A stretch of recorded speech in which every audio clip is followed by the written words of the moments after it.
The most life-changing call I ever got. I was microwaving leftover tacos at nearly midnight in my apartment in Austin when my phone lit up. Private number. I was about to ignore it. Who calls that late besides spam or some guy I ghosted 2 years ago? But for some reason, I picked up.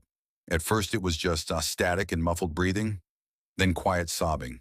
A woman clearly crying. Before I could say anything, the line went dead. Strange. I shrugged it off, sat back down, and kept eating.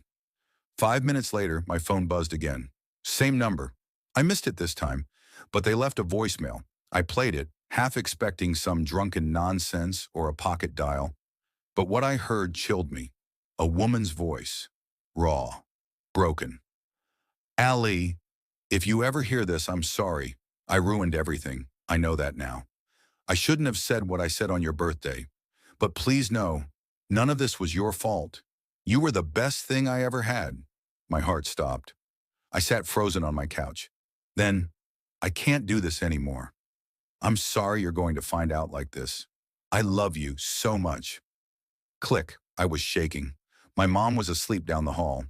I knew this message wasn't meant for me. My name isn't Ali, but whoever left that message thought she was saying goodbye for good, and she called the wrong person. I replayed the message. In the background, I could hear cars whooshing by. It sounded like the I-35 bridge near Riverside, the kind of place that shows up on the news for all the wrong reasons. I didn't think. I grabbed my keys and drove. When I got to the overpass, it was just after midnight. Empty road, buzzing streetlights. Then I saw it, a gray sedan parked on the shoulder with its hazard lights on. And there she was, a woman in her 50s maybe, sitting on the edge of the bridge's barrier, phone in her lap, staring down at the highway. I walked up slowly. "Excuse me," I said softly. "Did you call someone a few minutes ago? Because I think you dialed the wrong number." She turned, startled. Her face was swollen from crying. She looked at me like I was a ghost. I held up my phone and pressed play on the voicemail. As soon as she heard her own voice, she broke down. "I was trying to call my daughter," she whispered. "Her name's Allie. We haven't spoken since last fall. I missed her engagement party and she hasn't forgiven me." I sat beside her.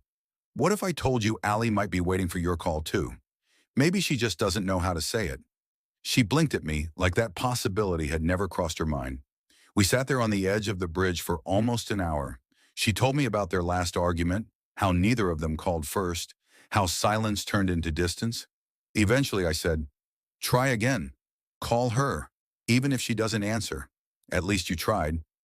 It was almost 1 a.m. when she finally dialed. 2 rings. "Hello?" A woman's voice answered. "Allie?" Her voice cracked. Silence. Then, "Mom? Oh my God, I've been wanting to call you." They both broke into tears. They talked for 20 minutes, sitting on that ledge, apologizing, laughing through crying, rebuilding something they both thought was gone forever. When she finally hung up, she turned to me, took my hands and whispered, "You saved my life tonight." She didn't need to say more. I drove home. She promised to visit Ali the next day. 2 weeks later, I got a text from her, a photo of the two of them smiling outside a breakfast diner. The caption just said, "Thank you for everything." And yeah, I still have that voicemail. I think I always will.